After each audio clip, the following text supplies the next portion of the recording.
नमस्कार। नेपाली यातायात मजदुरहरूले यति बेला गम्भीर सङ्कटको सामना गरिरहेका छन्। दैनिक चुलो बाल्न कठिन छ, जीवन चलाउन गाह्रो छ, भविष्य अन्योल छ। सारा नेपाली अप्ठ्यारोमा छन्, तर दैनिक जालाले परिवार चलाउने यातायात मजदुरको पीडा अरूको भन्दा धेरै फरक छ।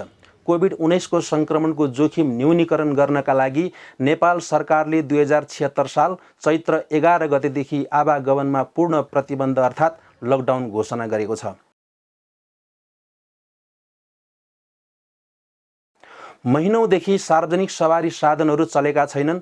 अनिश्चित लकडाउनका कारण करिब 11 लाख यातायात मजदुरहरू तथा तिनका आश्रित परिवारहरू भोकको चपेटामा परेका छन्। म यातायात क्षेत्रमा लगभग 14, 3, 15, 16 वर्ष हो। अनि तपाईलाई यो लकडाउनले कतिको असर गरेको थियो?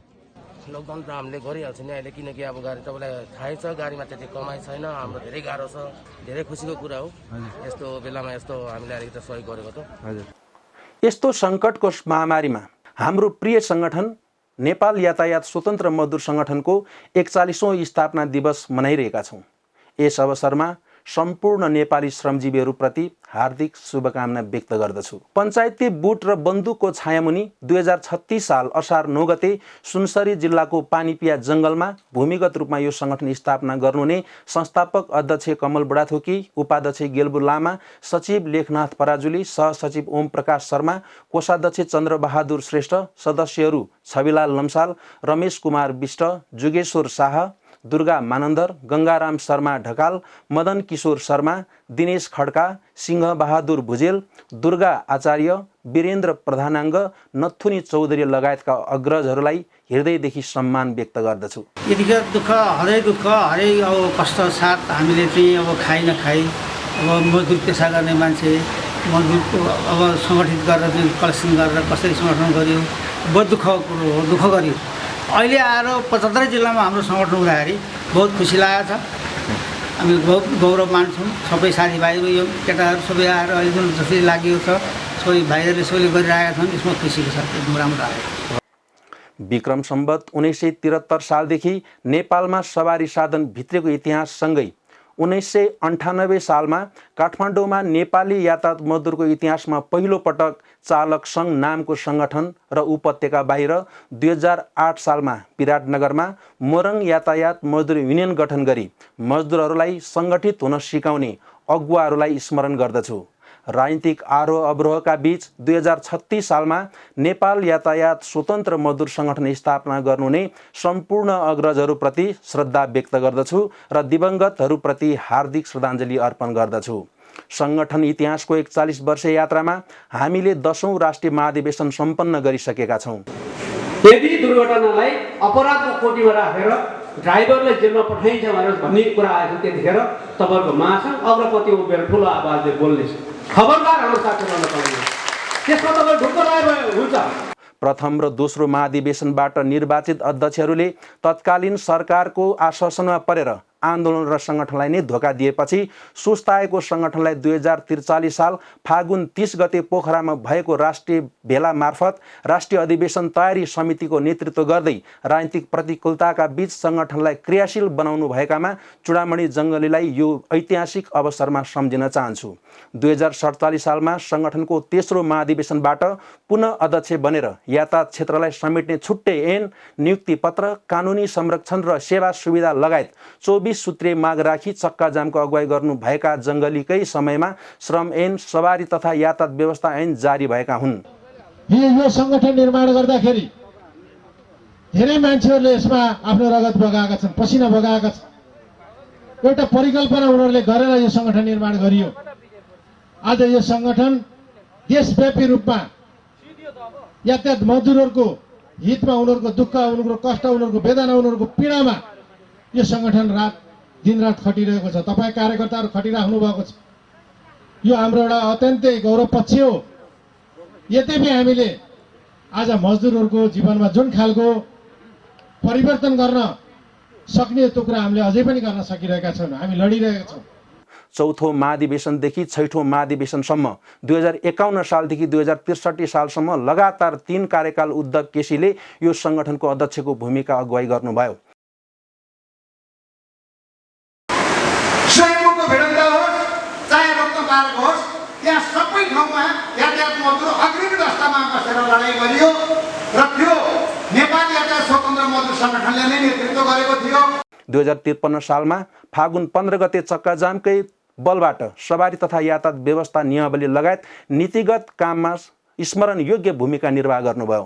सडक दुर्घटना न्यूनीकरणका लागि देशव्यापी सडक कार्यक्रम, सरकारवालाहरूसँग गोष्ठी तथा छलफल जस्ता रचनात्मक गतिविधि गरी संगठनको छविलाई उकास्ने काम गर्नुभयो। देशव्यापी रूपमा संगठनको आकार विस्तार गर्नुभयो। संगठनको इतिहासमा कुशल नेतृत्व गर्नुहुने पूर्व अध्यक्षहरू चुडामणि जङ्गली र उद्धव केसीलाई संगठनको तर्फबाट उच्च सम्मान गर्दै इटवान स्टारको उपाधिले विभूषित गरिएको जानकारी गराउन चाहन्छु।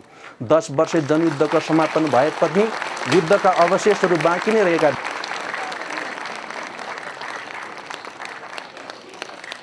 10 वर्षे जनयुद्धको समापन भएपछि युद्धका अवशेषहरू बाँकी नै रहेका बेला 2063 सालमा सम्पन्न 7औं राष्ट्रिय अधिवेशनबाट मोतीराज सुनुवार संगठनको अध्यक्ष बन्नुभएको थियो।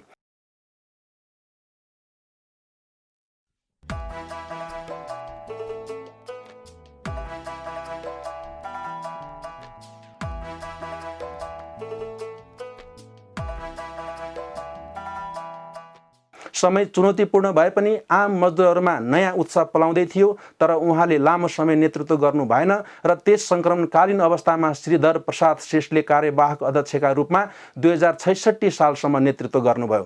8औं र 9औं राष्ट्रिय महाधिवेशनबाट 2066 देखि 2074 सालसम्म राजीव घिमिरे संगठनको अध्यक्ष निर्वाचित हुनुभयो।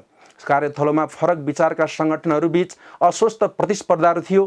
त्यस्तो समयमा पनि संगठनको सदस्यता विस्तार र नेतृत्व परिचालनले गति पायो। संगठन निर्माण दुर्गम कर्णालीसम्म पुग्न सफल भयो। ट्रेड युनियन शिक्षा मार्फत संगठनले देशव्यापी रूपमा गति पाएको थियो।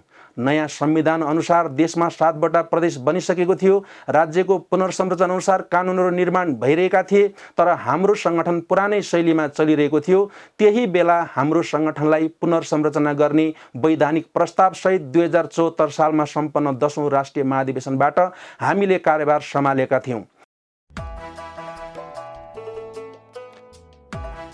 महाधिवेशनले पास गरेका कार्यभार सहित कठिन समयमा पनि राज्यको पुनर्संरचना अनुसार संगठनको पुनर्संरचनालाई भत्काएर 7वटा प्रदेशमा गठन गर्नुपर्ने कठिन काम सम्पन्न गरिसकेका छौं।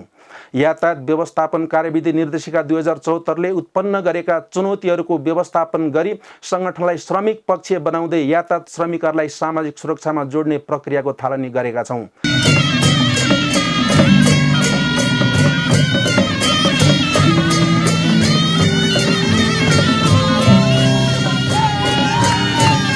सवारी तथा यातायात व्यवस्था ऐन, फौजदारी अपराध संहिता, नयाँ ऐन कानुनहरूको निर्माण र संशोधनले उत्पन्न परिस्थितिहरूको सामना गर्दै ऐन कानुनहरूलाई श्रमिक पक्षीय बनाउने काममा संगठनलाई क्रियाशील बनाउँदै श्रमिकहरूको पेशागत हक हित र अधिकारका लागि निरन्तर क्रियाशील रहँदै आइरहेका छौं।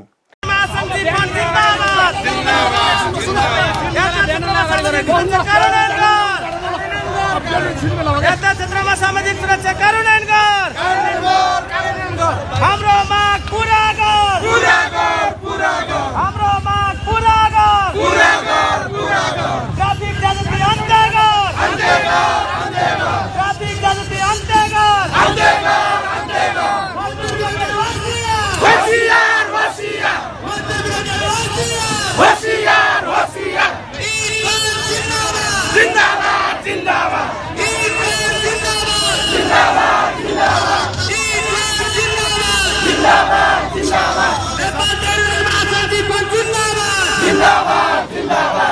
यातायात श्रमिकहरूको स्वास्थ्यलाई मध्यनजर गर्दै स्वास्थ्य संस्था तथा अस्पतालहरूसँगको सहयोगमा श्रमिकहरूका लागि निःशुल्क स्वास्थ्य शिविरहरू सञ्चालन गरिरहेका छौं। सडक दुर्घटनाले जनधनको क्षति बढिरहेको छ।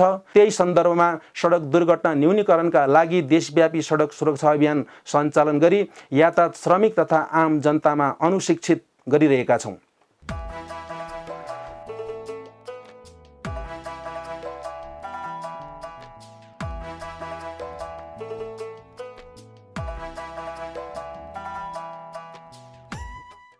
जहाँ यातायात श्रमिक त्यहाँ सङ्गठन अभियान अन्तर्गत बस पार्क आधारित सदस्यता विस्तार र नवीकरण अभियानहरू सञ्चालन देशव्यापी रूपमा गरिरहेका छौँ। अन्तर्राष्ट्रिय यातायात मजदुर महासङ्घ ITF-सँगको सम्बन्धलाई बलियो बनाउँदै विश्व मञ्चमा नेपाली यातायात श्रमिकहरूका एजेन्डालाई स्थापित गर्ने कामलाई निरन्तरता दिइरहेका छौँ।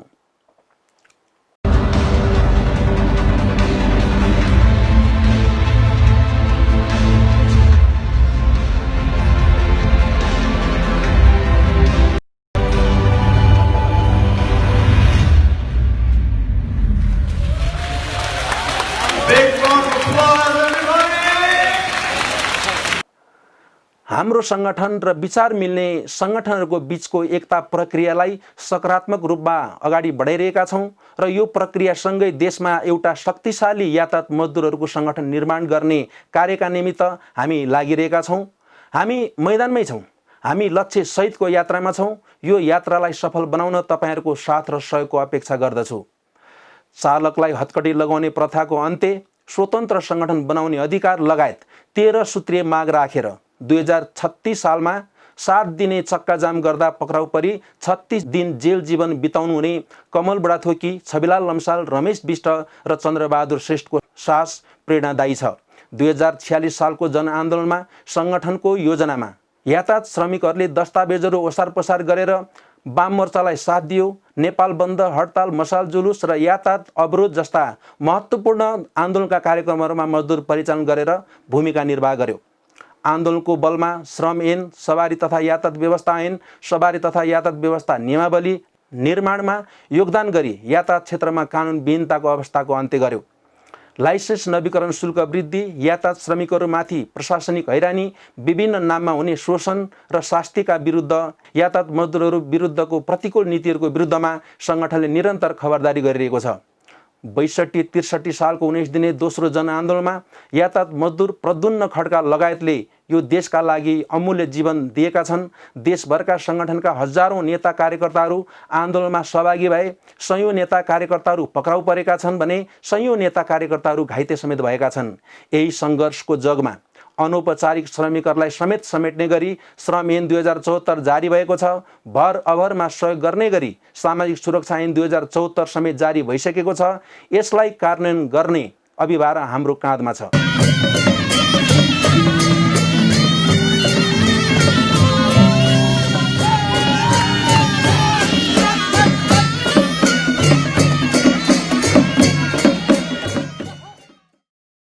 बितेका 3 महिनादेखि सवारी साधनहरू ग्यारेज तथा घरमा थन्किएका छन्। यातायात मजदुरहरूको घरमा चुलो बाल्न हम्मे छ। अर्थात् हामी क्रमशः भुकमरीको चपेटामा परिरहेका छौँ। मजदुरहरूलाई केही मात्रामा भए पनि सहयोग गर्नुपर्छ भन्ने उद्देश्यले नेपाल यातायात स्वतन्त्र मजदुर सङ्गठनको तर्फबाट बाँचौँ र बचाउँ अभियान सञ्चालन गर्दै खाद्यान्न सहयोग गरिरहेका छौँ। सङ्गठनको आफ्नो स्रोत साधनको अधिकतम उपयोग गर्दै श्रमिकहरूलाई माया गर्ने सङ्घ संस्था एवं व्यक्तिहरूको साथ र सहयोगबाट देशभरि करिब 20,000 यातायात मजदुर परिवारलाई खाद्यान्न सामग्री सहयोग गरिसकेका छौँ। यस काममा अहोरात्र खट्नुहुने सङ्गठन केन्द्रीय कमिटीका नेता साथीहरू, प्रदेश कमिटीका नेता साथीहरू, महानगर, उपमहानगर, नगर इकाइ तथा देशभरिका सम्पूर्ण कमिटीका नेता साथीहरूलाई सङ्गठन केन्द्रीय कमिटीको तर्फबाट हार्दिक धन्यवाद ज्ञापन गर्दछु। मेरो मिलन लामा के गर्नुहुन्छ तपाईँ? म चालक हो। यो माइक्रोबसको हामीले सङ्गठनबाट चाहिँ अहिलेसम्म सहयोग पाइरहेको छौँ। रामपाल के गर्नुहुन्छ? म चालक हो, आइरहेको सङ्गठनबाट के सहयोग पनि पाउनुभएको छ? के पाउनुभयो त्यस्तो? चामल यताउता। रत्नदेवी भण्डारी। हजुर चाहिँ? म चालक हुँ, श्रीमान पनि चालक छन्, बाबु चाहिँ सहचालक छन्, छोरो जेठो। के पाउनुभयो त्यस्तो? मैले रासन पाएको। रासन पाउनुभयो? हजुर। यो सङ्गठनको मान्छेले तपाईँलाई हेरेको छ? खुसी नै हुन्छ सङ्गठनप्रति? खुसी नै छु। हुन त म पहिलादेखि नै लागिपरे हो। अहिले चाहिँ हामीले चाहिँ तपाईँलाई यो विराटनगर बसमा रहेका हाम्रो नेपाली यातायात स्वतन्त्र मजदुर सङ्गठन अनि नेपाली यातायात मजदुर सङ्घ, अखिल नेपाली यातायात मजदुर सङ्गठन अनि सुनौलो पूर्व नेपाली यातायात सेवा प्रणाली र बस पार्क व्यवस्थापन समितिको संयुक्त सहकार्यमा चाहिँ हामी 5वटा संस्था मिलेर खानाको व्यवस्थापन गरेको छौँ। हाम्रो सङ्गठनले मजदुरको निवासमा पुगेर राहत सहयोग गरेको छ। सङ्गठनको कार्यालयमा बोलाएर मजदुरहरूलाई सहयोग गरिरहेको छ। हामीलाई राम्ररी थाहा छ सङ्गठनको यो सहयोग पर्याप्त छैन। अझै धेरै मजदुरहरूको आँसु पुस्न सकेका छैनौँ। सीमित स्रोत र साधनबाट यो काम सम्भव पनि छैन, तर हामी तपाईहरुलाई सहयोग गर्न निरन्तर प्रयास गरिरहेका छौँ। मजदुरहरूको चुलो बाल्ने अभियानमा हामी निरन्तर लागिरहेका छौँ।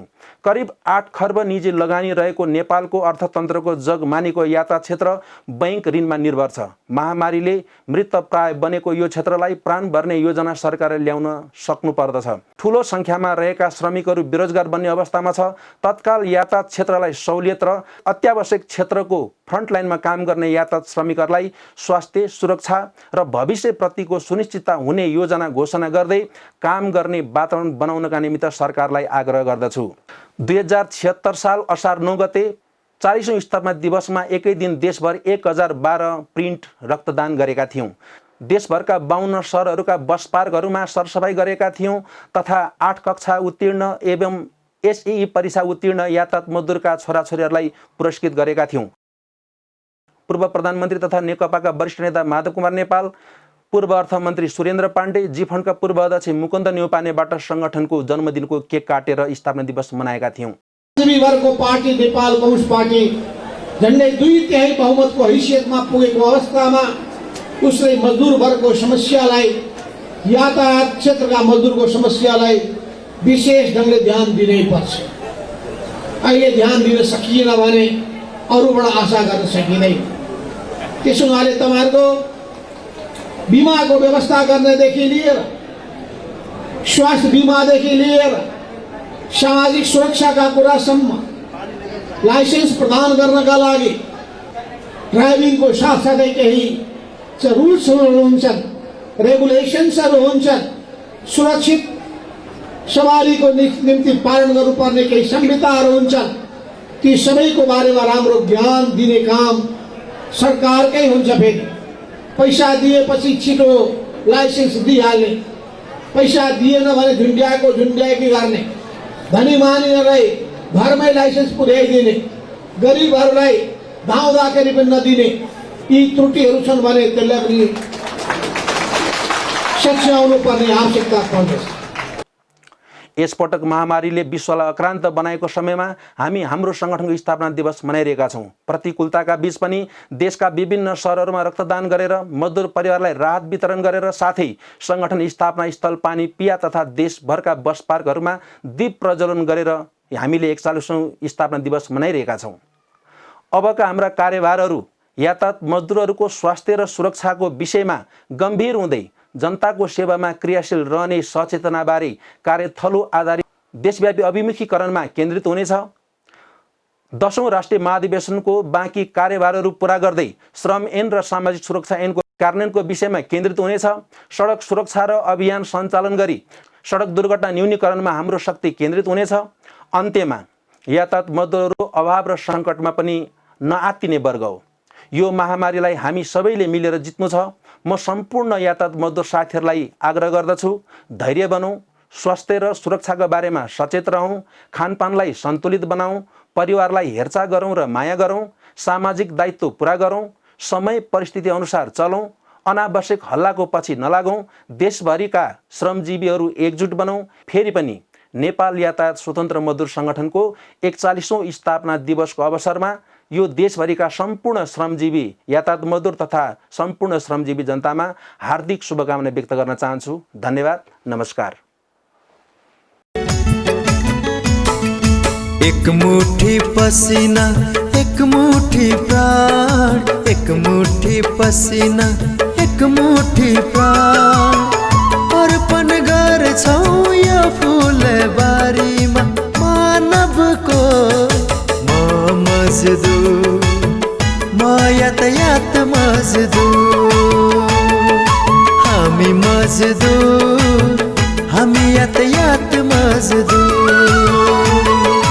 एक मुट्ठी पसीना, एक मुट्ठी प्राण।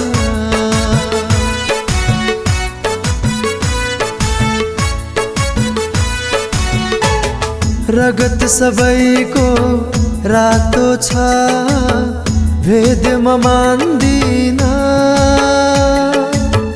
भेद म मान्दिन।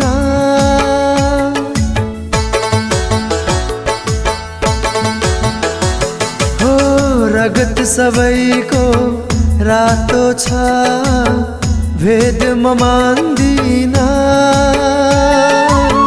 भेद म मान्दिन